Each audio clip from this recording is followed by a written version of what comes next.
اللهم لك الحمد لا حمد إلا دون نعمائك، ولك الشكر لا شكر إلا يقصر عن آلائك، إلا من يقصر عن آلائك. لك المن والإفضال والملك ربنا، فلا شيء أعلى منك وأمجد. مليك على عرش السماء، مهيمن لعزته تعن الوجوہ وتسجد. اے اللہ، تیرے ہی لیے حمد ہے، کوئی حمد نہیں ہے مگر وہ تیرے انعامات سے کم ہے، یعنی ہم جتنی بھی تیری حمد کریں تیری نعمتوں کے مقابلے میں وہ بہت تھوڑی ہے، اور تیرے ہی لیے ہر قسم کا شکر ہے، کوئی شکر نہیں مگر وہ تیرے احسانات اور انعامات سے کم ہے۔ اے ہمارے رب، تیرے لیے ہی احسانات، مہربانیاں اور تیرے ہی لیے ہر طرح کی ملکیت ہے، بس تجھ سے بلند اور تجھ سے زیادہ بزرگی والی کوئی چیز نہیں ہے۔ تو آسمان کے عرش پر بادشاہ ہے، تو غالب ہے، تیری عزت و غلبے کی وجہ سے چہرے عاجزی اور سجدہ کرتے ہیں۔ اللہم صلی علی محمد وعلی آل محمد کما صلیت علی ابراہیم وعلی آل ابراہیم انک حمید مجید۔ اللہم بارک علی محمد وعلی آل محمد کما بارکت علی ابراہیم وعلی آل ابراہیم انک حمید مجید۔ آج ہم انشاءاللہ صبح سے لے کر شام تک مختلف مواقع کی مناسبت سے جو دعائیں ہم پڑھتے ہیں ان کے بارے میں کچھ بات کریں گے۔ دعا ہمیشہ عبادت کی نیت سے کی جانی چاہیے کہ ہم اللہ تعالیٰ کی عبادت کر رہے ہیں، ہم اللہ تعالیٰ کا ذکر کر رہے ہیں۔ اگر انسان اپنی زندگی میں کوئی پریشانی دیکھتا ہے یا اس کی زندگی میں کوئی خوف ہوتا ہے یا کوئی ایسی چیز ہوتی ہے جو اسے تکلیف دیتی ہے، تو جب اس کو دور کرنے کے لیے اپنے رب سے دعا کرتا ہے تو وہ صرف اس تکلیف اور اس پریشانی کو ہی ذہن میں نہ رکھے، بلکہ یعنی جس مقصد کے لیے وہ دعا مانگ رہا ہے، مثلا یا اللہ میرے سر میں درد ہے تو اسے ٹھیک کر دے، تو صرف یہ مقصد نہیں ہونا چاہیے، بلکہ اعلیٰ ترین درجہ کیا ہے کہ میں اللہ سبحانہ تعالیٰ سے اب ایک قرب کا تعلق چاہتی ہوں، اللہ کے قریب ہونا چاہتی ہوں، عبادت کی نیت بھی کرے جو کہ سب سے بلند مقصد ہے، کیونکہ اللہ تعالیٰ نے ہمیں اپنی عبادت کے لیے پیدا کیا ہے، لہٰذا جب ہم دعا کرتے ہیں تو عبادت کی حالت میں ہوتے ہیں، اور اس طرح انسان کو اپنی دعا کے فائدہ مند ہونے کا یقین بھی زیادہ ہوگا۔ تو جب انسان سارا دن مختلف مواقع کی مناسبت سے دعائیں کرتا چلا جاتا ہے تو اس طرح انسان دراصل اپنے رب کی عبادت میں رہتا ہے۔ تو اس سلسلے میں عقل مند لوگوں کی جو صفت قرآن مجید میں بتائی گئی ہے وہ کچھ یوں ہے: وہ جو کھڑے اور بیٹھے اور اپنے پہلوؤں پر لیٹے ہوئے اللہ کو یاد کرتے ہیں، اور وہ آسمانوں اور زمین کی تخلیق میں غور و فکر کرتے ہیں اور پکار اٹھتے ہیں، اے ہمارے رب، تو نے یہ سب کچھ بے مقصد پیدا نہیں کیا، تو پاک ہے، پس ہمیں آگ کے عذاب سے بچا لے۔ جیسا کہ آپ جانتے ہیں کہ یہ آیت سورت آل عمران کی آخری آیات میں سے ہے، اور اس میں اللہ سبحانہ وتعالی عقل مند لوگوں کی کچھ صفات بیان کر رہے ہیں۔ عقل مند کون ہوتے ہیں؟ عقل مند وہ ہوتے ہیں جو ہر حال میں اللہ کو یاد کرتے رہتے ہیں، ہر موقع کی مناسبت سے اللہ تعالیٰ سے دعا کرتے ہیں، کیونکہ دعا عبادت کا نچوڑ ہے، دعا عبادت کا سب سے اعلیٰ و افضل حصہ ہے۔ یعنی ویسے تو ہم جو عبادت کرتے ہیں، اسے نماز پڑھتے ہیں، وہ ایک مخصوص شکل ہے عبادت کی، اور اس میں ہم ایک مخصوص حالت میں کچھ دیر کے لیے اللہ تعالیٰ کے حضور حاضر ہوتے ہیں، اور پھر اس کے بعد کیا ہوتا ہے؟ ہم اپنی جائے نماز طے کر دیتے ہیں اور اٹھ جاتے ہیں، پھر دنیا میں لگ جاتے ہیں۔ تو کیا اللہ تعالیٰ سے بس اتنی دیر کا تعلق ہونا چاہیے؟ نہیں، عقل مند انسان کا تعلق سب سے بڑی ہستی اللہ رب العزت کے ساتھ ہر لمحے کا تعلق ہوتا ہے۔ ہر لمحہ اس کے دل میں اپنے رب کی یاد ہوتی ہے، اور جو اپنی دنیا میں بھی وہ مختلف حالات سے گزرتا ہے، کبھی وہ کھڑا ہے، کبھی وہ بیٹھا ہے، کبھی وہ لیٹا ہوا ہے، تو ان تینوں حالتوں میں انسان اپنے رب کو بھولتا نہیں۔ اللہ کا بندہ ہر حال میں اپنے رب کو یاد کرتا ہے. یعنی کچھ کام ہم کھڑے ہو کر کرتے ہیں، کچھ کام ہم بیٹھ کر کرتے ہیں، اور کبھی ہم آرام کرنے کے لیے لیٹ جاتے ہیں، یا کوئی بیمار ہوتا ہے تو لیٹ جاتا ہے. تو چاہے آپ صحت مند ہو، چاہے آپ بیمار ہو، ہر حال میں اپنے رب کو یاد کرتے رہیں اور اس کو پکارتے رہیں اور اس سے دعا کرتے رہیں. چاہے آپ روزی کمانے کے لیے نکلے ہیں، چاہے آپ کسی کی عیادت کے لیے نکلے ہیں، چاہے آپ گھر کے اندر ہیں، چاہے آپ گھر سے باہر ہیں، بازار میں ہیں، کھا پی رہے ہیں، شادی بیاہ کا موقع ہے، ہر موقع کی مناسبت سے ہمیں دعائیں سکھائی گئی ہیں، اذکار سکھائے گئے ہیں. اور عقل والوں کی دوسری صفت اس آیت میں یہ بیان ہوئی ہے کہ وہ ذکر کے ساتھ ساتھ اللہ سبحانہ وتعالیٰ کی تخلیق پر بھی غور کرتے ہیں. کیونکہ اللہ کی تخلیق پر، اللہ کی مخلوق پر، اللہ کی کریشن پر غور و فکر کرنا دراصل انسان کو اللہ کے قریب کرتا ہے، اور اس کے دل میں اللہ سبحانہ وتعالیٰ کی یاد اور زیادہ گہرائی کے ساتھ آتا ہے. یعنی ایک تو ہے کہ ہم رٹی رٹائی دعائیں پڑھ لیں، صحیح پروننسیشن کے ساتھ ان کو یاد کر لیں، اور پھر جب کوئی موقع آئے تو ٹھک سے بس وہ دعا پڑھی اور بات ختم، اور دل میں ہمارے اللہ کی یاد ہی نہ ہو. یہ ذکر نہیں ہوتا، یہ قرب نہیں ہوتا. قرب یہ ہوتا ہے کہ انسان کی روح بھی سرشار، یعنی جس طرح انسان اپنی زبان، اپنے کان، اپنے عقل استعمال کرتا ہے، اپنی آنکھیں استعمال کرتا ہے کوئی چیز پڑھنے میں، سننے میں، سمجھنے میں، اسی طرح اس کا دل بھی ساتھ شامل. اور دل ساتھ شامل نہیں ہو سکتا جب تک آپ کے دل میں اللہ کی بڑائی نہیں آتی، اور اللہ کی بڑائی آتی نہیں جب تک آپ اللہ تعالیٰ کی کائنات میں غور و فکر نہیں کرتے. جب آپ غور و فکر کرتے ہیں اور جب آپ کسی نتیجے پہ پہنچتے ہیں تو آپ کی روح سرشار ہو جاتی ہے، آپ کے اندر آپ واقعی کانپ اٹھتے ہیں اللہ تعالیٰ کی عظمت اور بڑائی کے ساتھ. تو وہ بھی بے حد ضروری ہے، کیونکہ اس حالت میں دراصل انسان پھر حق کے آگے جھک جاتا ہے، اور انسان کی زبان سے بھی اچھی بات نکلتی ہے. اور پھر وہ صرف اوپر اوپر کی لپ سروس نہیں ہوتی، اللہ تعالیٰ بہت بڑے ہیں اور ہم اللہ کا شکر ادا کرتے ہیں، اس طرح کی باتیں ہم روٹین میں بہت کہتے رہتے ہیں، لیکن ان کے ساتھ، ان باتوں کے ساتھ ہمارے دل کی حالت کیا ہوتی ہے اس پر ہم کبھی توجہ نہیں کرتے. لیکن عقل مند لوگ اللہ سبحانہ تعالیٰ کو دل سے یاد کرتے ہیں اور غور و فکر کرتے ہیں، اور ہر حال میں، ہر موقع کی مناسبت سے وہ اللہ کو یاد کر رہے ہوتے ہیں. مجاہد کہتے ہیں کوئی بندہ اللہ تعالیٰ کو کثرت سے یاد کرنے والا تبھی ہوتا ہے جب وہ اللہ تعالیٰ کو کھڑے، بیٹھے اور لیٹے ہوئے یاد کرتا ہے. ابن قیم رحمہ اللہ کہتے ہیں ذکر وہ مطلوبہ عبادت ہے جس کی کوئی انتہائی حد ہی نہیں، یعنی جس کی کوئی لمٹ نہیں. باقی رمضان 30 روزے ہیں، حج کا مخصوص موسم ہے، زکوٰۃ سال میں 1 دفعہ ہوتی ہے، نماز دن میں 5 دفعہ ہوتی ہے، یہ عبادات ہیں. لیکن ذکر ایک ایسی عبادت ہے کہ جس میں کوئی لمٹ نہیں ہمیں بتائے گی کہ بس اتنی دیر، اتنے گھنٹے، اتنے دن، یہ اتنا وقت کرنا. اور پھر وہ کہتے ہیں کہ اللہ سبحانہ تعالیٰ فرماتے ہیں یا ایھا الذین آمنوا اذکروا اللہ ذکرا کثیرا، کثرت سے اللہ کو یاد کرو. اور کوئی وقت ایسا نہیں کہ جس کے ساتھ یہ عبادت خاص ہو، یعنی کہ صرف صبح کے اتنے وقت یا شام کے اتنے وقت، اور کوئی حالت ایسی نہیں کہ جس میں ذکر نہ کیا جا سکتا ہو. نبی صلی اللہ علیہ وسلم کثرت کے ساتھ اللہ کا ذکر کیا کرتے تھے، ہر اپنے تمام اوقات میں.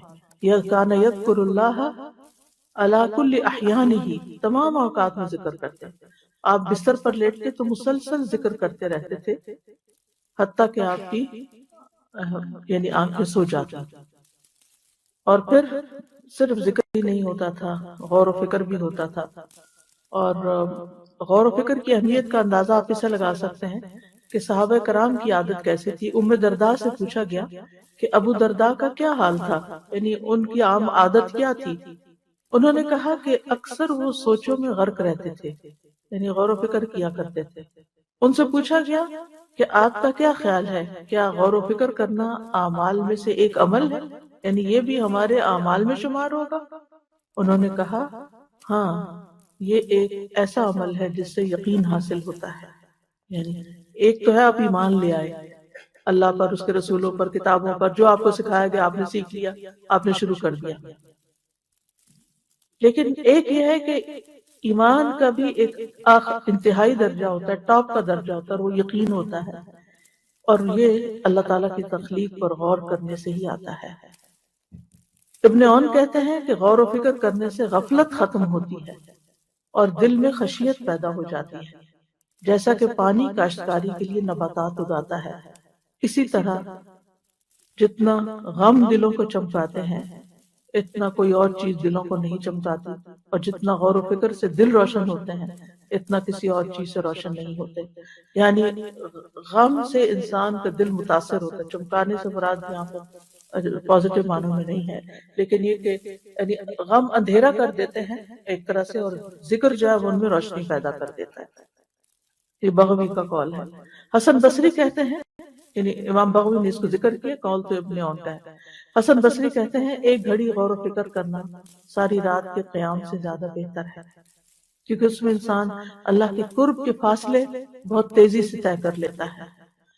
تو ربنا ما خلقت هذا باطلا، انسان اس نتیجے پہ پہنچتا ہے کہ اللہ تعالیٰ نے کائنات میں کوئی بھی چیز بیکار پیدا نہیں کی، چاہے کوئی ایک پتا ہے، ایک مکھی ہے، ایک مچھر ہے، کوئی بھی چیز بے معنی نہیں، بے مقصد نہیں اور عبث نہیں، بلکہ ایک تو انسان کے زمین کو انسان کے رہنے کی جگہ بنایا اور اس کی ضروریات کے لیے چیزیں پیدا کی، اور دوسرا یہ کہ یہ چیزیں بعض اوقات ایسی چیزیں انسان کی توجہ اپنی طرف کھینچ لیتی ہیں کہ جس کے ذریعے جو بنانے والا ہے، جو خالق ہے، جو اللہ الخالق ہے، اس کی عظمت دل میں بیٹھ جاتی ہے۔ سبحانکا، انسان پھر قدرتی طور پہ پکارتا ہے تو پاک ہے اس سے کہ کوئی عبث بیکار کام کرے۔ فقنا عذاب النار، تو ہمیں آگ کے عذاب سے بچا لے، یعنی ہر طرح کی برائیوں سے بچا کے رکھ تاکہ، اور نیک اعمال کی توفیق دے تاکہ ہم جہنم میں جانے سے بچ جائیں۔ تو آج چونکہ ہمارا موضوع متفرق دعائیں ہیں، تو اس میں ہم دیکھتے ہیں کہ صبح سے لے کے شام تک مختلف مواقع پہ ہم کیا کیا پڑھتے ہیں اور ان کے پڑھنے کا کیا حکم ہے اور کیا فائدہ ہے۔ سب سے پہلے تو صبح مثلاً اذان کے ساتھ آپ کی آنکھ کھلتی ہے، سونے جاگنے کے آداب جو ہیں وہ ہم نے پڑھ لیے تھے اور ان کی دعائیں بھی ہم نے پڑھ لی تھی پیچھے، لیکن یہاں اذان سے ہم شروع کریں گے۔ تو اذان کے الفاظ آپ کو معلوم ہے، اللہ اکبر اللہ اکبر، اشہد ان لا، تیری دو دفعہ، اور پھر اشہد ان لا الہ الا اللہ دو دفعہ، اللہ اکبر، اور پھر اشہد ان لا الہ الا اللہ دو دفعہ، اور پھر اشہد ان لا الہ الا اللہ، اشہد ان محمد رسول اللہ دو بار، حی علی الصلاۃ دو بار، حی علی الفلاح دو بار، اللہ اکبر دو بار، اور پھر لا الہ الا اللہ۔ ٹھیک ہے۔ ابو سعید خدری کہتے ہیں رسول اللہ صلی اللہ علیہ وسلم نے فرمایا جب تم اذان سنو تو وہی کلمات کہو جو مؤذن کہتا ہے۔ یہ حکم دیا جا رہا ہے، لیکن افسوس یہ کہ بہت سے لوگ مسجد میں آ کر بھی اذان سنتے وقت توجہ نہیں کرتے اور جواب نہیں دیتے، اپنی ہی باتوں میں لگے رہتے ہیں۔ تو یہ ایک ادب کے خلاف بات ہے اور ایک بہت قیمتی موقع گنوا دینے والی بات ہے۔ یعنی آپ کچھ بھی کر رہے ہیں، جب اذان ہونے لگے تو وہیں روک دیں۔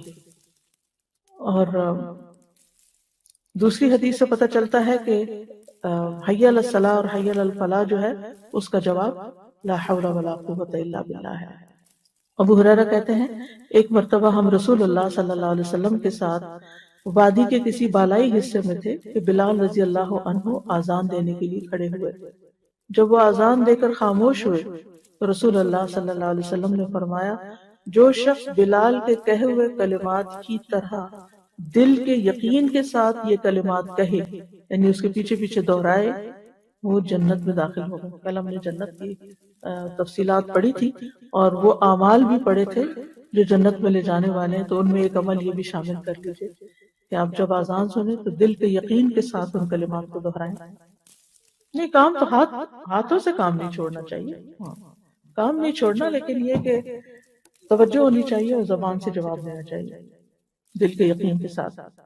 پھر اسی طرح یہ ہے کہ جب اذان کے بعد پھر دعا پڑھنی چاہیے، ٹھیک ہے۔ اذان کے بعد کی دعاؤں میں پہلی دعا اللہم رب هذه الدعوة التامة والصلاة القائمة آت محمدا الوسیلة والفضیلة وابعثه مقاما محمودا الذی وعدته۔ یہ جو ورزقنا شفاعت وغیرہ کی بات ہے نا، یہ ایڈیشن ہے، یہ نہیں پڑھنی چاہیے، بس اصل دعا اتنی ہی ہے اور اتنی ہی کافی ہے۔ اے اس مکمل پکار کے مالک اور قائم ہونے والی نماز کے رب، تو محمد صلی اللہ علیہ وسلم کو مقام وسیلہ عطا فرما اور خاص فضیلت دے اور انہیں مقام محمود پر فائز فرما جس کا تو نے ان سے وعدہ کر رکھا ہے۔ اذان کے بعد جو شخص یہ دعا پڑھے گا اسے نبی صلی اللہ علیہ وسلم کی شفاعت نصیب ہوگی۔ یہ صحیح بخاری کی روایت میں ہمیں معلوم ہوتا ہے۔ دوسری دعا ہے وَأَنَا أَشْهَدُ أَن لَا إِلَهَ إِلَّا اللَّهُ وَحْدَهُ لَا شَرِيكَ لَهُ وَأَشْهَدُ أَنَّ مُحَمَّدًا عَبْدُهُ وَرَسُولُهُ رَضِيتُ بِاللَّهِ رَبًّا وَبِالْإِسْلَامِ دِينًا وَبِمُحَمَّدٍ نَبِيًّا۔ اور میں بھی گواہی دیتا ہوں، جب مؤذن گواہی دے چکے اشہد ان لا الہ الا اللہ اشہد ان محمد رسول اللہ، تو اذان کے بعد باقی بھی جواب دینے کے بعد پھر یہ چاہے آپ اشہد سے شروع کر لیں، لیکن نبی صلی اللہ علیہ وسلم وَأَنَا أَشْهَدُ بھی کہا تھا، اور میں بھی گواہی دیتا ہوں کہ اکیلے اللہ کے سوا کوئی معبود برحق نہیں، اس کا کوئی شریک نہیں، اور میں گواہی دیتا ہوں کہ محمد صلی اللہ علیہ وسلم اس کے بندے اور اس کے رسول ہیں۔ میں اللہ کے رب ہونے پر، اسلام کے دین ہونے پر اور محمد صلی اللہ علیہ وسلم کے نبی ہونے پہ راضی ہوں۔ نبی صلی اللہ علیہ وسلم نے فرمایا جس نے مؤذن کی اذان سن کر یہ الفاظ کہے، یہ جو ابھی آپ کو بتائے گئے ہیں، اس کے گناہ معاف ہو جائیں گے، یعنی یہ گناہوں کی معافی کا ذریعہ بھی ہے۔ تیسری دعا جو ہے اذان کے بعد درود پڑھا جاتا ہے۔ عبداللہ بن عمرو بن العاص سے روایت ہے، انہوں نے نبی صلی اللہ علیہ وسلم کو فرماتے ہوئے سنا جب تم مؤذن کو سنو تو اسی طرح کہو جیسے وہ کہتا ہے، پھر مجھ پر درود بھیجو، کیونکہ جو مجھ پر ایک دفعہ درود بھیجتا ہے اللہ اس کے بدلے اس پر 10 رحمتیں نازل فرماتا ہے۔ تو آپ پہلے اللہم رب ہذہ الدعوۃ التامہ پڑھ لیں، پھر اشہد ان لا الہ الا اللہ پڑھ لیں، اور پھر اس کے بعد درود پڑھ لیں۔ درود کا چھوٹا ورژن بھی پڑھا جا سکتا ہے، اور اگر یہ ساری چیزیں نہ پڑھ سکے کیونکہ آپ کو کوئی بہت کام میں مصروفیت یا کوئی شخص آپ کا انتظار کر رہا ہے، تو اس میں آپ پھر کوئی ایک چیز بھی پڑھ سکتے ہیں۔ لیکن اگر تینوں چیزیں پڑھنے کی عادت ہو جائے اور موقع بھی ہو تو اس میں کوئی مشکل نہیں، فائدہ ہی فائدہ ہے۔ اب دروشی پڑھا تو 10 رحمتیں آ گئی، اگلی اذان تک آپ کے بہت سے کام آسان ہو جائیں گے انشاءاللہ۔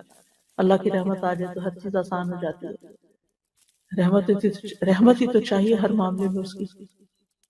اور ایک بات کا یقین رکھے کہ اذان کے بعد دعا قبول ہوتی ہے۔ سنن نبی داؤد کی روایت ہے، عبداللہ ابن عمر رضی اللہ عنہ سے ایک شخص نے کہا، اے اللہ کے رسول صلی اللہ علیہ وسلم، مؤذن ہم سے فضیلت لے جائیں گے۔ تو رسول اللہ صلی اللہ علیہ وسلم نے فرمایا تم بھی ویسے ہی کہا کرو جیسے وہ کہتے ہیں، یعنی مؤذن تو اذان دے کے فضیلت حاصل کرے تو تم بھی کہہ لو، اور جب تم اس سے فارغ ہو جاؤ تو سوال کرو یعنی اللہ سے، اور دعا مانگو، دیے جاؤ گے۔ اسی طرح آپ صلی اللہ علیہ وسلم نے فرمایا الدعاء لا يرد بین الاذان والاقامہ، اذان اور اقامت کے درمیان دعا رد نہیں ہوتی۔ تو جتنی ہماری اہم دعائیں ہیں وہ ضرور مانگ لی جائے۔ آپ یہ بھی کر سکتے ہیں کہ صبح کے فجر کے بعد ایک چیز مانگ لیں، ظہر کے بعد دوسری۔ میں ایک اور دو اس لیے کہہ رہی ہوں کہ منیمم ٹارگٹ دے رہے ہیں، زیادہ تو پھر آپ جتنی دیر چاہے مانگتے رہیں جب تک اقامت نہیں ہوتی، یعنی نماز شروع نہیں ہو جاتی۔ یعنی آپ گھر میں ہوتی تو اقامت تو نہیں ہوگی، لیکن جب تک آپ نماز شروع نہیں کر دیتے اس وقت تک، مثلا کچن میں بھی آپ کام کر رہے ہیں تو چلتے پھرتے اپنی دعائیں ساتھ ساتھ مانگتے رہیں۔ تو زندگی میں مختلف چیزیں ہوتی ہیں نا، جو کچھ چیزوں سے ہم نجات چاہتے ہیں اور کچھ چیزوں کا حصول چاہتے ہیں، تو اگر بانٹ لیں گے تو پھر کوئی چیز بھولے گی نہیں۔ ورنہ ربنا آتنا فی الدنیا حسنۃ وفی الآخرۃ حسنۃ وقنا عذاب النار کی دعا سب کچھ جمع کر لیتی۔ اذان سننے کے بعد پھر پہلا کام ہوتا ہے وضو کرنا، تو پھر وضو کی دعائیں بھی پڑھنی چاہیے۔ تو اذان کے بعد پھر وضو کیا جاتا ہے، تو وضو کی دعاؤں میں وضو کرنے سے پہلے بسم اللہ پڑھنا ضروری ہے، خالی بسم اللہ، یعنی پوری بسم اللہ الرحمن الرحیم کہنا ضروری نہیں ہے، بسم اللہ کہہ کے بھی آپ شروع کر سکتے ہیں۔ اور بس بعض علماء یہ کہتے ہیں کہ پڑھنا واجب ہے، لیکن اگر انسان بھول جائے تو پڑھنا ساقط ہو جاتا ہے، یا بیچ میں یا بعد میں وضو کرنے کے بعد نہیں پڑھی جائے گی۔ اب سوال یہ پیدا ہوتا ہے کہ اگر واجب ہے اور پڑھی نہیں تو پھر وضو کیا درست ہے؟ جی وضو درست ہے، ثواب سے محرومی ہے۔ جو بسم اللہ پڑھ کے ثواب ملنا تھا وضو کا، وہ رہ گیا آپ کا، جو آپ نے ایک سنت پوری کرنے سے حاصل کرنا تھا۔ تو محتاط بات یہی ہے کہ وضو سے پہلے بسم اللہ کہہ لیا جائے۔ اب اگلا سوال یہ ہوگا کہ ہم تو جہاں وضو کرتے ہیں وہاں ٹوائلٹ بھی ہوتا ہے، تو اس میں آپ دیکھیے کہ آپ دل میں کہہ لیں یا واش روم میں داخل ہونے سے پہلے کہہ لیں۔ اب اگر دیکھیں آپ چپکے سے دل میں کہہ لیتے ہیں تو اس سے کیا فرق پڑتا؟ منہ سے اونچی آواز سے نہ بولیں۔ پھر وضو کے بعد کی دعائیں، ان میں سے ایک دعا ہے اشہد ان لا الہ الا اللہ وان محمدا عبد اللہ ورسولہ، میں گواہی دیتا ہوں کہ اللہ کے سوا کوئی معبود نہیں اور محمد صلی اللہ علیہ وسلم اس کے بندے اور اس کے رسول ہیں، یعنی اللہ کے بندے اور رسول ہیں۔ عقبہ بن عامر کہتے ہیں ہمارے ذمے اونٹ چرانے کا کام تھا، میری باری آئی تو میں شام کے وقت ان کو چرا کر واپس لایا، تو میں نے رسول اللہ صلی اللہ علیہ وسلم کو اس حال میں پایا کہ آپ کھڑے ہو کر لوگوں کو ارشاد فرما رہے تھے۔ مجھے آپ کی یہ بات سننے کو ملی کہ جو بھی مسلمان وضو کرتا ہے اور وہ اچھی طرح وضو کرتا ہے، پھر کھڑے ہو کر اپنے دل اور چہرے کی توجہ کے ساتھ 2 رکعت نماز ادا کرتا ہے تو اس کے لیے جنت واجب ہے۔